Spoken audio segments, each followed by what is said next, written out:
Senhora presidente, vamos sentar, por gentileza. Os que quiserem sentar, por favor, sentem-se.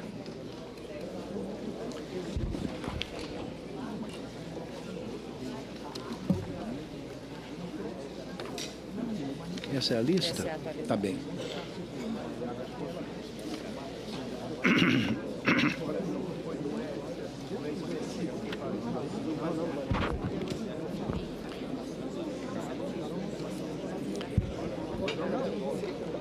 Daremos início agora à fase do depoimento da excelentíssima senhora presidente Dilma Vana Rousseff, a quem cumprimento pela disposição de vir aqui a este egrégio plenário dar as suas explicações sobre os fatos que lhe foram irrogados pela acusação.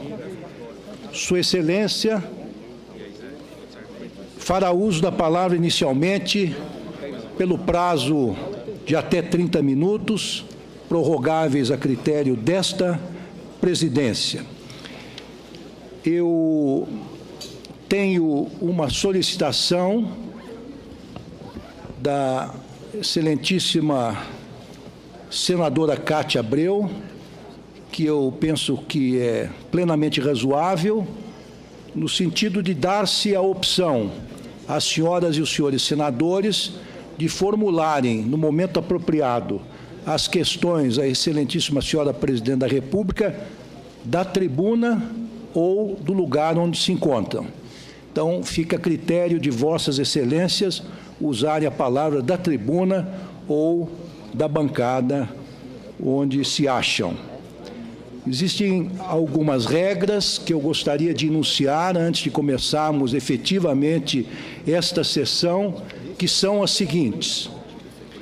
Em primeiro lugar, informo as senhoras e senhores convidados que se encontram nas galerias deste plenário, mas informo também aos servidores e demais pessoas credenciadas a acompanhar esta sessão, e todos são muito bem-vindos, mas dizer que esta presidência será extremamente rigorosa no que tange à aplicação do artigo 184 do Regimento Interno da Casa, que diz o seguinte, entre aspas, é permitido a qualquer pessoa assistir às sessões públicas do lugar que lhe for reservado, desde que se encontre desarmada e se conserve em silêncio, sem dar qualquer sinal de aplauso ou de reprovação a que nela se passar. Isso inclui faixas, inclui cartazes, inclui aplausos, inclui vaias e qualquer outro tipo de manifestação. Qualquer cumprimento ao disposto no citado artigo ensejará a suspensão da sessão, ficando desde logo a Polícia Legislativa autorizada a conduzir o responsável ao exterior do plenário, sem prejuízo das sanções legais cabíveis. Queria ressaltar também, as senhoras e os senadores já conhecem as regras, na medida em que nós as acordamos de comum acordo, por consentimento de todos, que os eminentes parlamentares, a acusação e a defesa, disporão de até 5 minutos cada para as suas perguntas, e a acusada terá o prazo que julgar necessário para responder às questões que lhe forem formuladas no exercício do pleno direito de defesa. Portanto, 5 minutos para as senhoras senadoras e senhores senadores, e no exercício do direito de defesa não há, evidentemente, como não poderia haver, limites para a explanação da senhora presidente da República. Ressalto ainda que a acusada não será obrigada a responder às perguntas que lhe forem endereçadas em atenção ao seu direito constitucional e legal de permanecer em silêncio. Isso consta do artigo 5º, inciso 43 da Carta Magna e o artigo 186 do Código de Processo Penal. Lembro ainda, e pincei aqui um pequeno trecho de uma ementa, de um acórdão que foi relatado pelo eminente ministro Celso de Mello, decano do Supremo Tribunal Federal, no HC 79.812, em que Sua Excelência, o ministro da Suprema Corte, diz o seguinte, entre aspas: o princípio constitucional da não culpabilidade consigna regra de tratamento condigno ao réu, que não poderá ser ofendido ou injuriado pelo juiz do caso a pretexto da realização de seu interrogatório. Isso, aliás, é uma regra não apenas constitucional, jurisprudencial, mas também universal. Queria também consignar, conforme consta de nosso roteiro, previamente acertado, que não caberá réplica ao arguente, podendo, no entanto, o presidente do STF conceder-lhe a palavra, caso seja nominalmente citado de forma injuriosa, não se aplicando o artigo 14, inciso 8º do Regimento Interno do Senado Federal, considerada a natureza peculiar do ato jurídico processual em questão, no qual o acusado exerce o seu direito de autodefesa. Portanto, não se trata de um contraditório. Os senadores, neste caso, são os juízes da causa. Não serão admitidas pelo presidente perguntas que possam induzir a resposta, não tiverem relação com a causa ou importarem na repetição de outra respondida, ainda que veiculadas com palavras diferentes. Eu tenho a satisfação de constatar que, ao longo dos trabalhos até este momento, na inquirição das testemunhas, esta regra foi observada por Vossas Excelências. Eu tenho certeza que, neste momento também, ou a partir deste momento, essas regras também serão observadas. As perguntas e eventuais reperguntas deverão ser, aliás, não haverá reperguntas, mas as perguntas deverão ser feitas objetivamente, sem necessidade de fundamentação.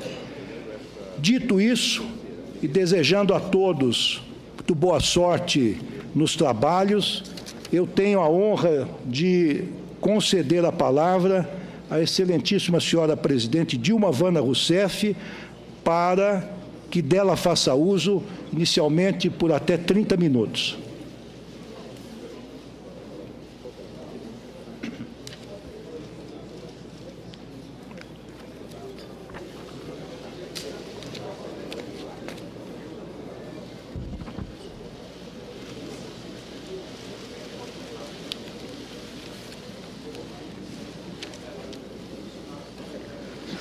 Bom dia.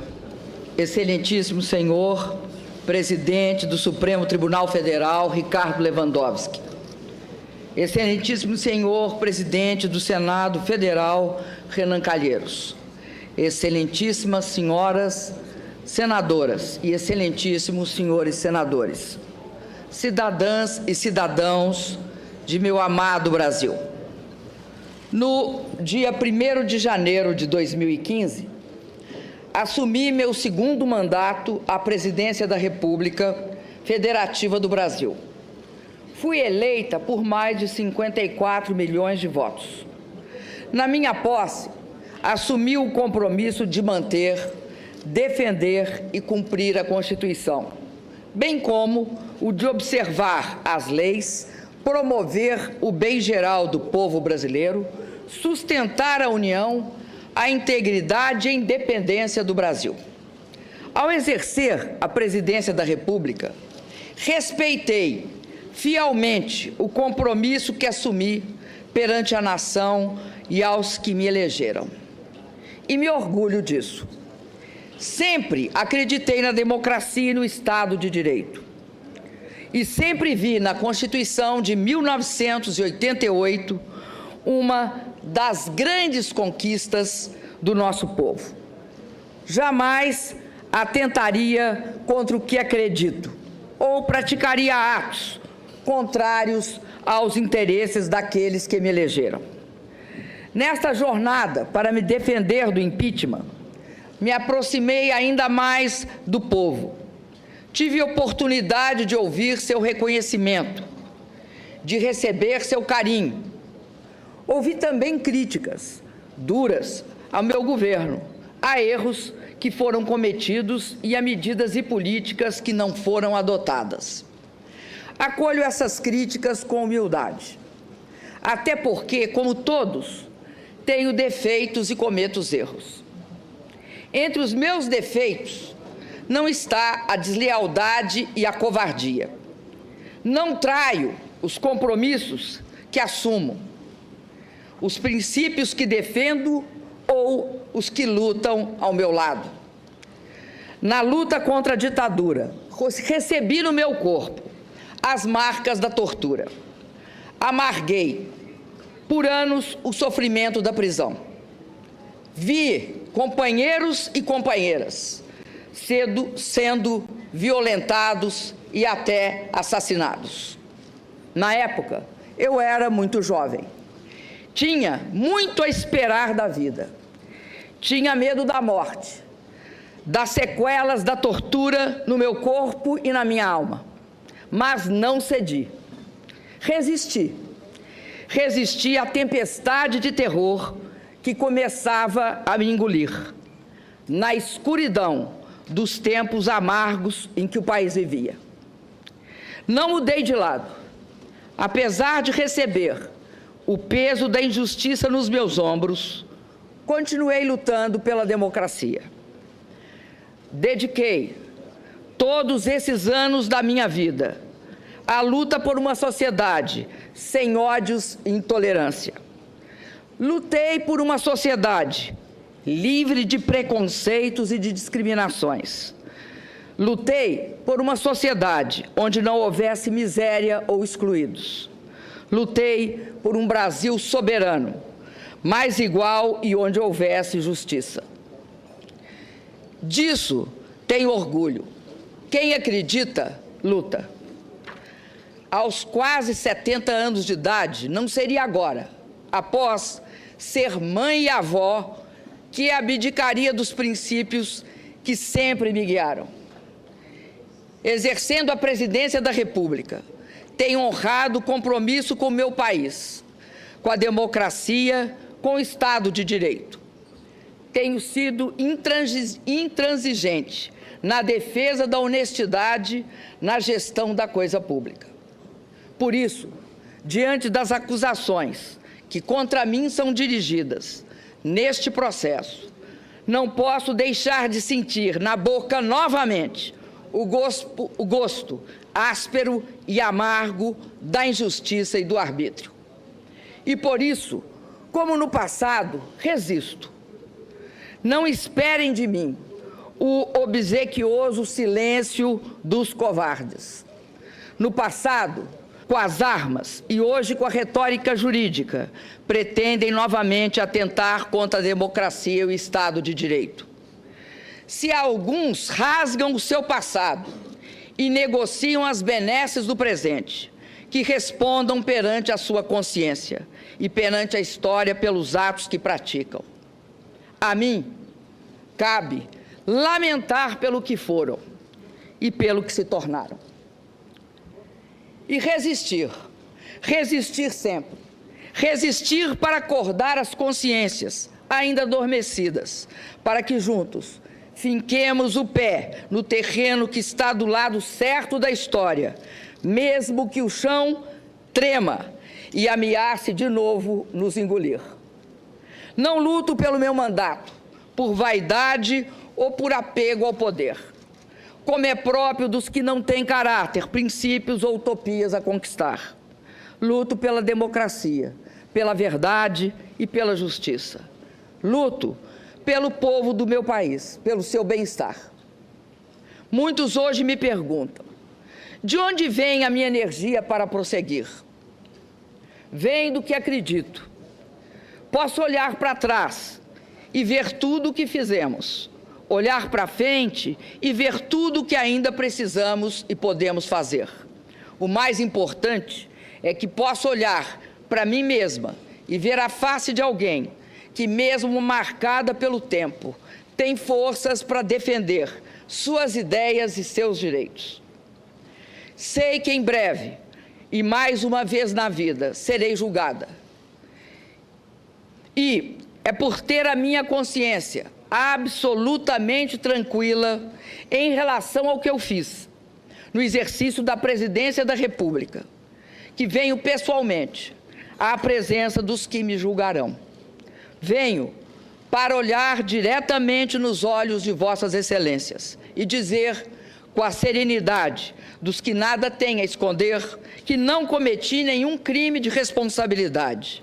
Não cometi os crimes dos quais sou acusada, injusta e arbitrariamente.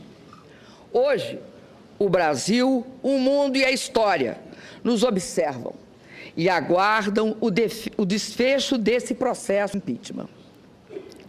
No passado, da América Latina e do Brasil, sempre que interesses de setores da elite econômica e política foram feridos pelas urnas e não existiam razões jurídicas para uma destituição legítima, conspirações eram tramadas, resultando em golpes de Estado.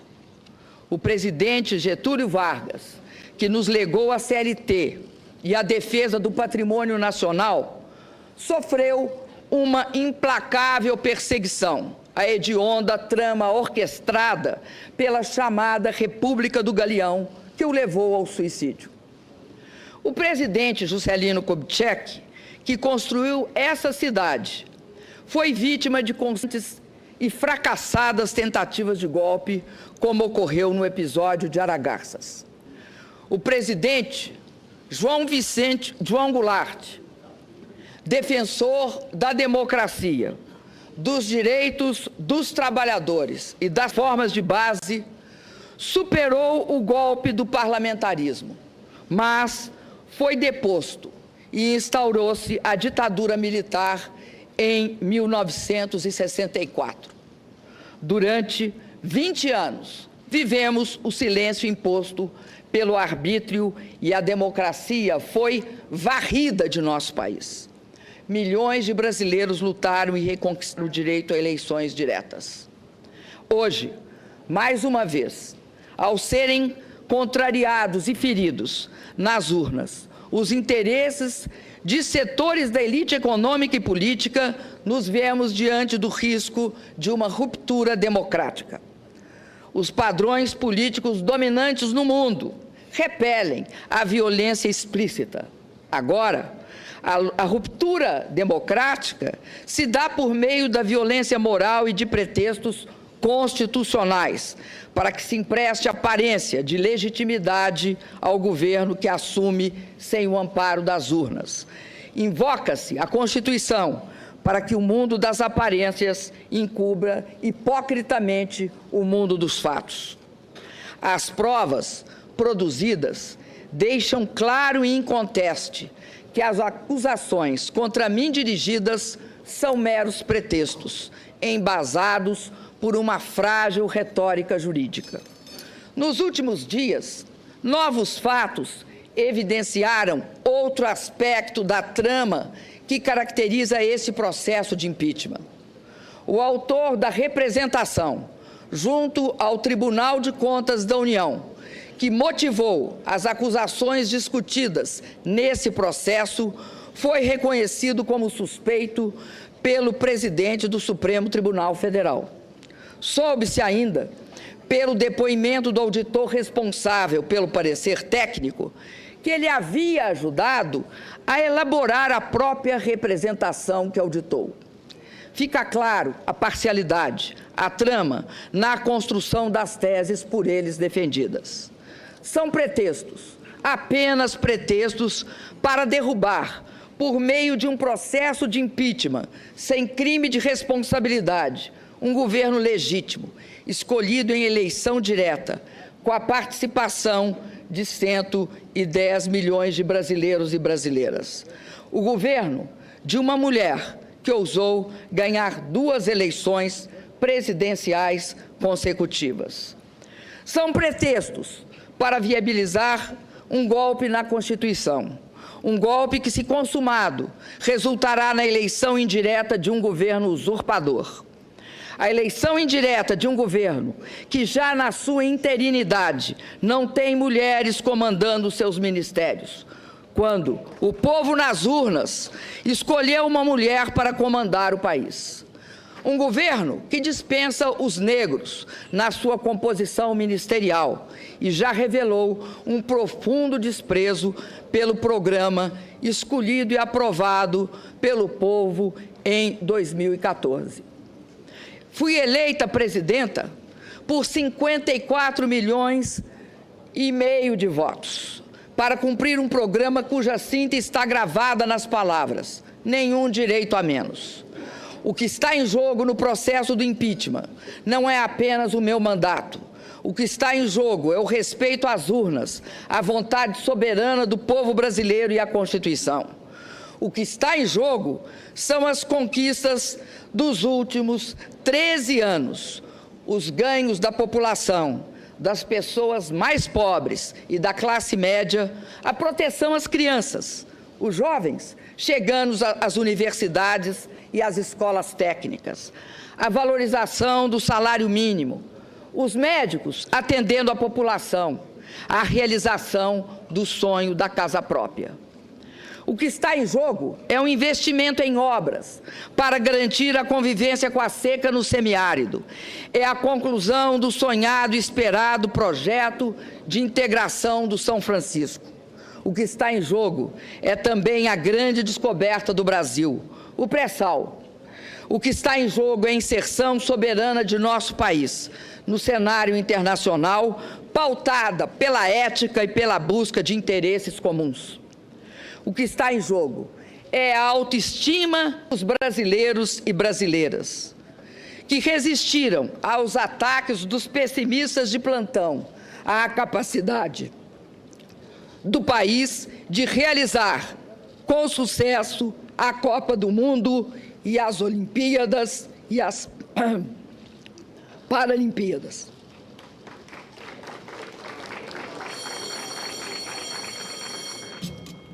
Peço que não se manifestem, por favor. Repito, o que está em jogo é a autoestima dos brasileiros e brasileiras, que resistiram aos ataques dos pessimistas de plantão, a capacidade do país de realizar com sucesso a Copa do Mundo e as Olimpíadas e as Paralimpíadas. O que está em jogo é a conquista da estabilidade que busca o equilíbrio fiscal, que busca o controle da inflação e não abre mão de programas sociais para a nossa população. O que está em jogo é o futuro do país, a oportunidade e a esperança de avançar sempre mais. Senhoras e senhores senadores,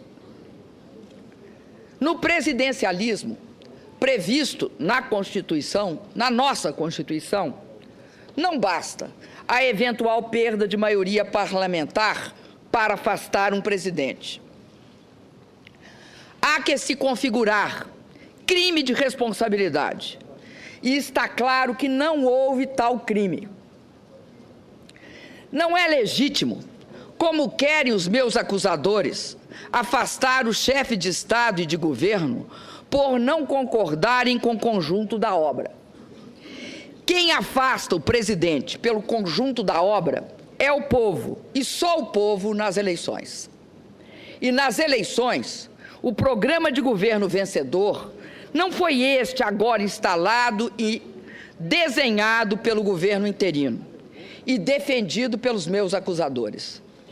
O que pretende o governo interino, se transmudado em efetivo, é um verdadeiro ataque às conquistas dos últimos anos.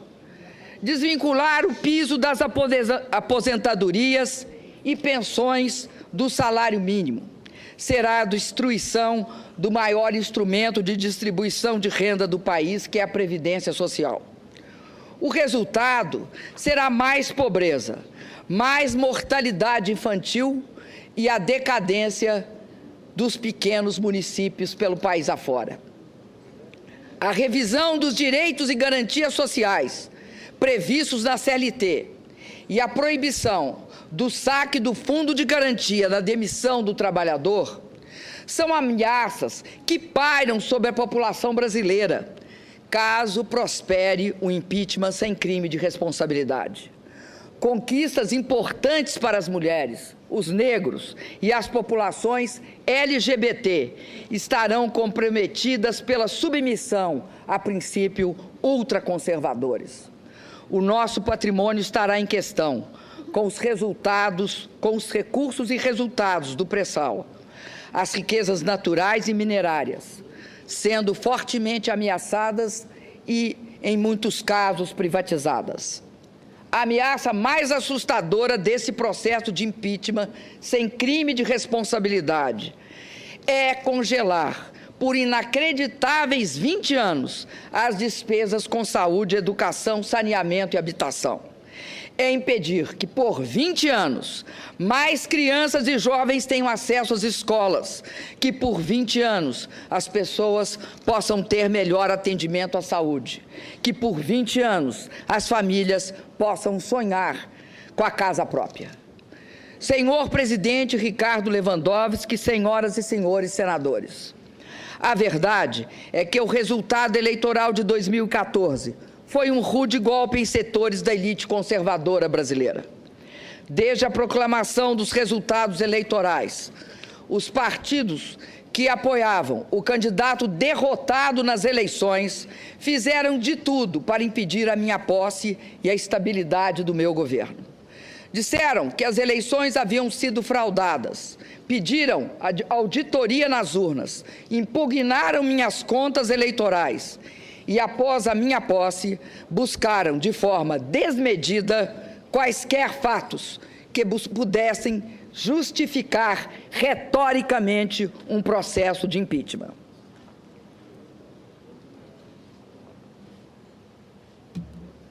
Como é próprio das elites conservadoras e autoritárias, não viam na vontade do povo o elemento legitimador de um governo. Queriam o poder a qualquer preço. Tudo fizeram para destabilizar a mim e ao meu governo. Só é possível compreender a gravidade da crise que assola o Brasil desde 2015, levando-se em consideração a instabilidade política aguda que, desde a minha eleição, tem caracterizado o ambiente em que ocorrem o investimento e a produção de bens e serviços. Não se procurou discutir e aprovar uma melhor proposta para o país. O que se pretendeu permanentemente foi a afirmação do quanto pior, melhor, na busca obsessiva de se desgastar o governo, pouco importando os resultados danosos desta questionável ação política para toda a população. A possibilidade de impeachment tornou-se assunto central da pauta política e jornalística, apenas 2 meses após minha reeleição, apesar da evidente improcedência dos motivos para justificar esse movimento radical. Nesse ambiente de turbulências e incertezas, o risco político permanente, provocado pelo ativismo de parcela considerável da oposição, acabou sendo um elemento central para a retração do investimento e para o aprofundamento da crise econômica. Deve ser também ressaltado que a busca de reequilíbrio fiscal, desde 2015, encontrou forte resistência na Câmara dos Deputados, à época presidida pelo deputado Eduardo Cunha. Os projetos enviados pelo governo foram rejeitados, parcial ou integralmente. Pautas bombas foram apresentadas e algumas aprovadas.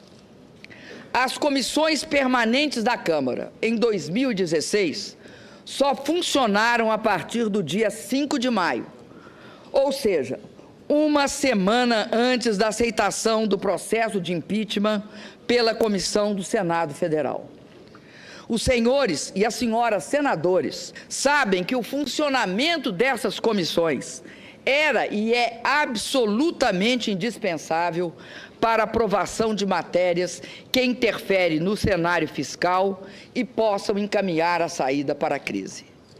Foi criado, assim, o desejado ambiente de instabilidade política, propício à abertura do processo de impeachment sem crime de responsabilidade.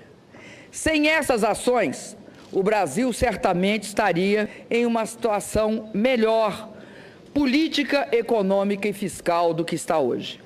Muitos articularam e votaram contra propostas que durante toda a vida defenderam, sem pensar nas consequências que seus gestos trariam para o país e para o povo brasileiro. Queriam aproveitar a crise econômica, porque sabiam que assim que meu governo viesse a superá-la, sua aspiração de acesso ao poder haveria de ficar sepultada por mais um longo período. Mas, a bem da verdade, as forças oposicionistas somente conseguiram levar adiante o seu intento quando outra poderosa força política a eles se agregou. A força política dos que queriam evitar a continuidade da sangria de setores da classe política, motivada pelas investigações sobre a corrupção e o desvio do dinheiro público. É notório que durante o meu governo e o do presidente Lula foram dadas todas as condições para que as investigações fossem realizadas. Propusemos importantes leis que dotaram os órgãos competentes de condições para investigar e punir os culpados. Assegurei a autonomia do Ministério Público. Não permiti qualquer interferência política na atuação da Polícia Federal. Contrariei interesses. Por isso, paguei e pago um elevado preço pessoal pela postura que tive. Arquitetaram a minha destituição, independentemente da existência de quaisquer fatos que pudessem justificá-la perante a nossa Constituição. Encontraram, na pessoa do ex-presidente da Câmara dos Deputados, Eduardo Cunha, o vértice da sua aliança golpista. Articularam e viabilizaram a perda da maioria parlamentar do governo. Situações foram criadas com o apoio escancarado de setores da mídia para construir o clima político necessário para a desconstituição do resultado eleitoral de 2014. Todos sabem que este processo de impeachment foi aberto por uma chantagem explícita do ex-presidente da Câmara, Eduardo Cunha.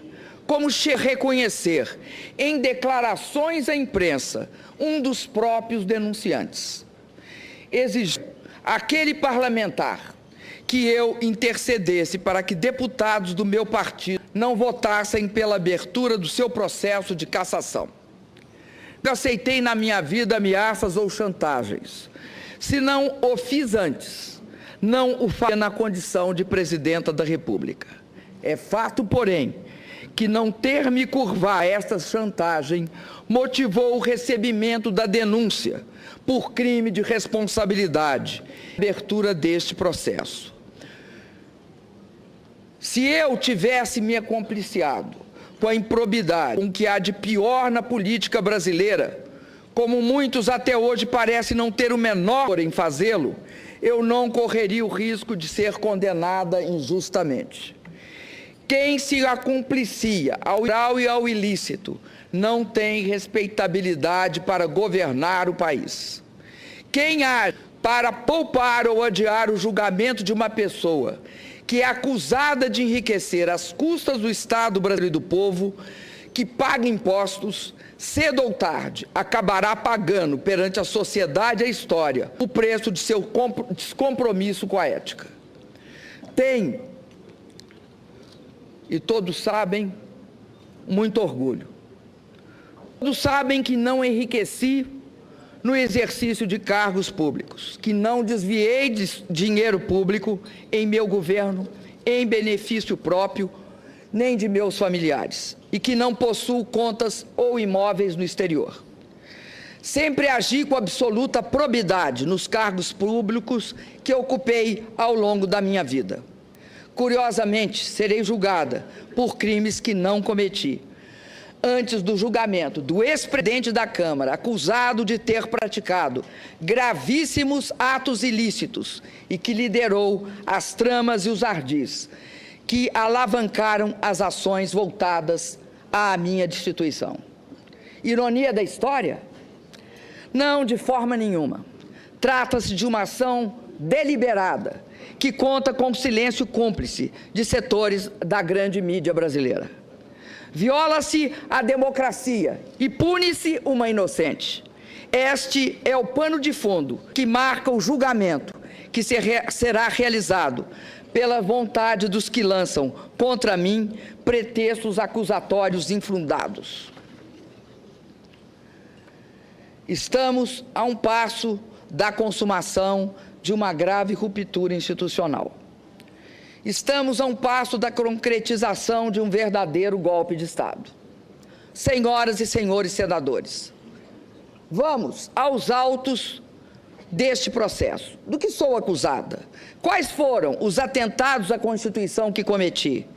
Quais foram os crimes hediondos que pratiquei?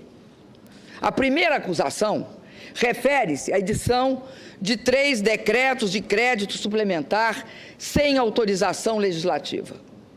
Ao longo de todo o processo, mostramos que a edição desses decretos seguiu todas as regras legais. Respeitamos a previsão contida na Constituição, a meta definida na LDO e as autorizações estabelecidas no artigo 4º da Lei Orçamentária de 2015, aprovadas pelo Congresso Nacional. Todas essas previsões legais foram respeitadas em relação aos 3 decretos. Eles apenas ofereceram alternativas para a alocação dos mesmos limites de empenho e financeiro estabelecidos pelo decreto de contingenciamento, que não foram alterados. Repito, pelos decretos de contingenciamento que não foram alterados. Por isso, não afetaram em nada a meta fiscal. Ademais, em 2014, por iniciativa do próprio Executivo, o Congresso aprovou a inclusão na LDO da obrigatoriedade que qualquer crédito aberto deve ter sua execução subordinada ao decreto de descontingenciamento editado segundo as normas estabelecidas pela Lei Complementar de Responsabilidade Fiscal. E isso foi precisamente respeitado. Não sei se por incompreensão ou por estratégia, as acusações feitas nesse processo buscam atribuir a esses decretos nossos problemas fiscais. Ignoram ou escondem que os resultados fiscais negativos são consequência da desaceleração econômica e não a sua causa. Escondem que, em 2015, com o agravamento da crise, tivemos uma expressiva queda de receita ao longo de todo o ano. Foram 180 bilhões a menos que o previsto na lei orçamentária. Fazem questão de ignorar que realizamos, em 2015, o maior contingenciamento de nossa história. Cobram que, quando enviei ao Congresso, em julho de 2015, o pedido de autorização para reduzir a meta fiscal, deveria ter imediatamente realizado um novo contingenciamento. Não o fiz porque segui o procedimento que não foi questionado pelo Tribunal de Contas da União ou pelo Congresso Nacional na análise das contas de 2009. Além disso, a responsabilidade com a população justifica também nossa decisão. Se aplicássemos em julho o contingenciamento proposto pelos nossos acusadores, cortaríamos 96% do total de recursos disponíveis para a despesa da União. Isto representa um corte radical em todas as dotações orçamentárias dos órgãos federais. Ministérios seriam paralisados, universidades fechariam suas portas, o Mais Médico seria interrompido, a compra de medicamentos seria prejudicada, as agências reguladoras deixariam de funcionar. Na verdade, o ano de 2015 teria, para todos os efeitos fiscais, acabado em julho. Volto a dizer, ao editar esses decretos de crédito suplementar, agi em conformidade plena com a legislação vigente. Em nenhum desses atos, o Congresso Nacional foi desrespeitado. Aliás, este foi o comportamento que adotei em meus 2 mandatos. Somente depois que assinei esses decretos é que o Tribunal de Contas da União mudou a posição que sempre teve a respeito da matéria. É importante que a população brasileira seja esclarecida sobre este ponto. Os decretos foram editados em julho e agosto de 2015 e somente em outubro de 2015 o plenário do Tribunal de Contas da União aprovou a nova interpretação. O Tribunal de Contas da União recomendou a aprovação das contas de todos os presidentes que editaram idênticos decretos, atos iguais ao que eu editei. Nunca levantaram qualquer problema técnico ou apresentaram interpretação que passaram a ter depois que assinei estes atos. Querem me condenar por ter assinado decretos que atendiam às demandas da população, às demandas de diversos órgãos, inclusive do próprio Poder Judiciário, com base no mesmo procedimento adotado desde a entrada em vigor da Lei de Responsabilidade Fiscal em 2001? Por ter assinado decretos que, somados, não implicaram, como provado nos autos, em nenhum centavo de gastos a mais para prejudicar a meta fiscal? A segunda denúncia dirigida contra mim neste processo também é injusta e frágil. Afirma-se que o alegado atraso nos pagamentos das subvenções econômicas devidas ao Banco do Brasil no âmbito da execução do Programa de Crédito Rural, Plano Safra, para agricultura comercial e para agricultura familiar equivale a uma operação de crédito, o que estaria vedado pela Lei de Responsabilidade Fiscal. Como minha defesa e várias testemunhas já relataram, a execução do Plano Safra é regida por uma lei de 1992, que atribui ao Ministério da Fazenda a competência de sua normatização, inclusive em relação à própria ação do Banco do Brasil. A Presidenta da República não pratica nenhum ato em relação à execução do Plano Safra. Parece óbvio, além de juridicamente justo, que eu não seja acusada por um ato inexistente. A controvérsia quanto à existência de operações de crédito surgiu novamente de uma interpretação do TCU, cuja decisão definitiva foi emitida em dezembro de 2015. Novamente, é uma tentativa de dizer que cometi um crime antes da definição da tese de que haveria um crime. Uma tese que nunca havia surgido antes e que, como todas as senhoras e senhores senadores souberam em dias recentes, foi urdida especialmente para esta ocasião. Lembro ainda a decisão recente do Ministério Público Federal, que arquivou um inquérito exatamente sobre essa questão. Afirmou não caber falar em ofensa à Lei de Responsabilidade Fiscal, porque eventuais atrasos de pagamento em contratos de prestação de serviço entre a União e instituições financeiras públicas não são operações de crédito. Insisto, senhoras senadoras e senhores senadores, não sou eu, nem tampouco minha defesa, que fazemos estas alegações. É o Ministério Público Federal que se recusou a dar sequência ao processo pela inexistência de crime. Sobre a mudança de interpretação do TCU, lembro que ainda antes da decisão final, agi de forma preventiva. Solicitei ao Congresso a autorização para pagamento dos passivos e defini em decreto prazos de pagamento para as subvenções devidas. Em dezembro de 2015, após a decisão definitiva do TCU e com autorização do Congresso, saldamos todos os débitos existentes. Não é possível que não se veja aqui também o arbítrio desse processo e a injustiça também desta acusação. Esse processo de impeachment não está praticando a justiça. Eu não atentei em nada, em absolutamente nada, contra qualquer dos dispositivos da Constituição que, como presidenta, jurei cumprir. Não pratiquei ato ilícito. Está provado que não agi dolosamente em nada. Os atos praticados estavam inteiramente voltados ao interesse da sociedade.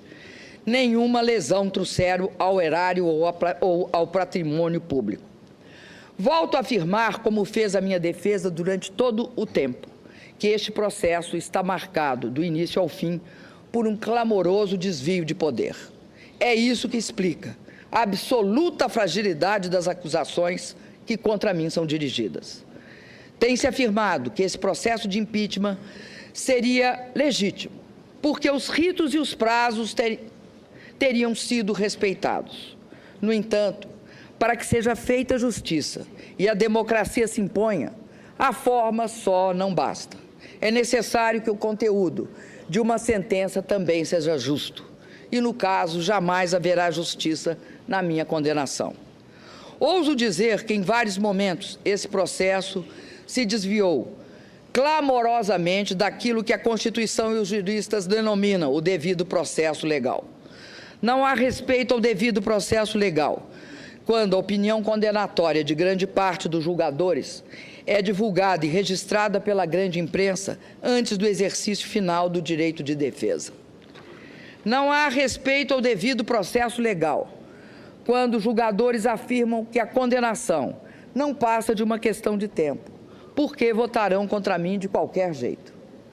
Nesse caso, o direito de defesa será exercido apenas formalmente, mas não será apreciado substantivamente nos seus argumentos e nas suas provas. A forma existirá apenas para dar aparência de legitimidade ao que é ilegítimo por essência. Senhoras e senhores senadores, nesses meses, me perguntaram inúmeras vezes por que eu não renunciava, para encurtar este capítulo tão difícil da minha vida.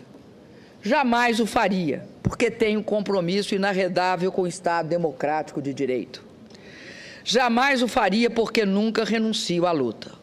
Confesso a vossas excelências, no entanto, que a traição, as agressões verbais e a violência do preconceito me assombraram.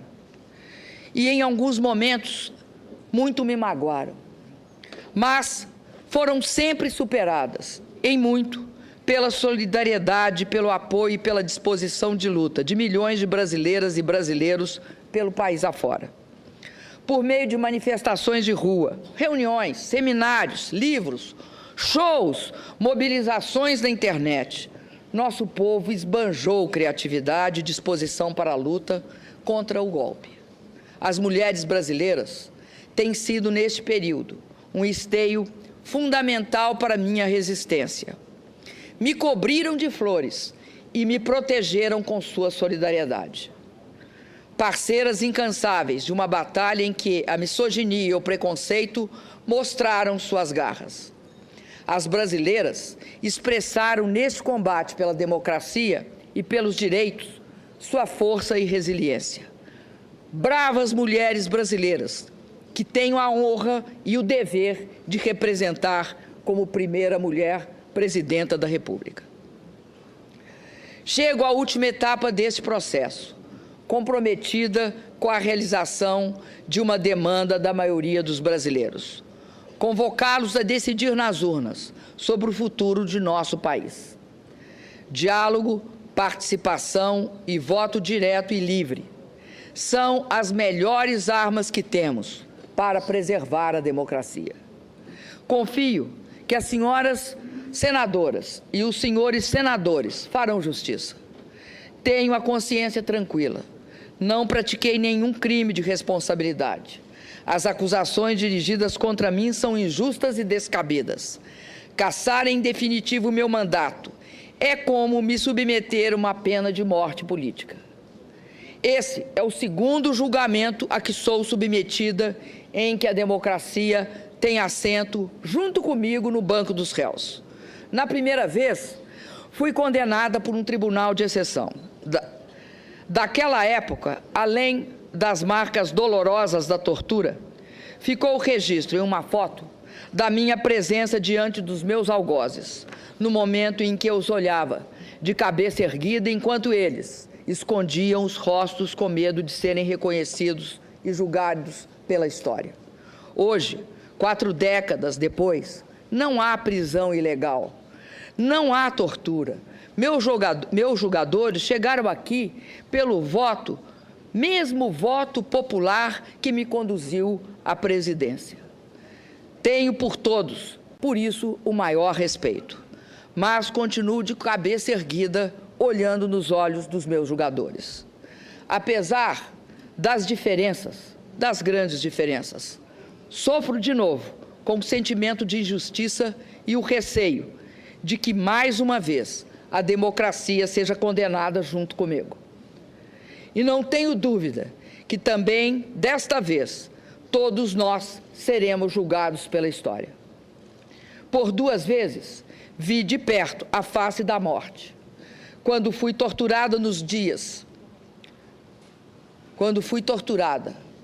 por dias seguidos, submetida a sevícias que nos faziam duvidar da humanidade e do próprio sentido da vida.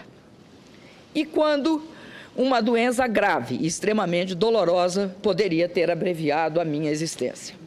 Hoje, eu só temo a morte da democracia, pela qual muitos de nós, aqui neste plenário, lutamos com o melhor dos nossos esforços.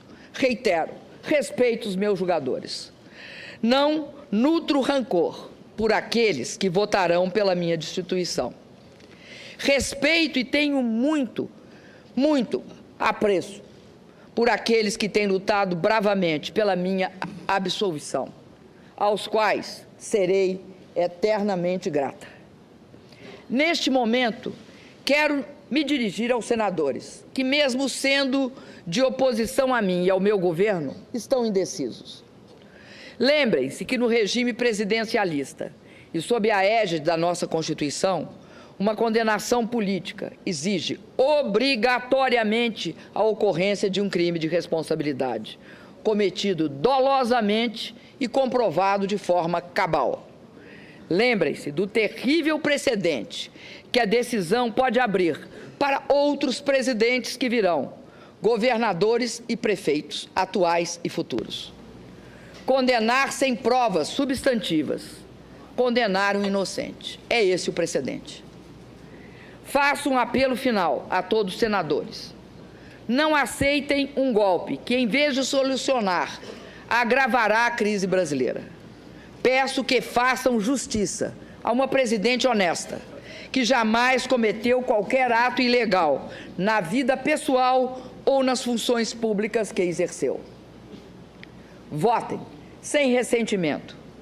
O que cada senador sente por mim e o que nós sentimos uns pelos outros importa menos, neste momento, do que aquilo que todos nós sentimos pelo país e pelo povo brasileiro. Peço, votem contra o impeachment, votem pela democracia. Muito obrigada.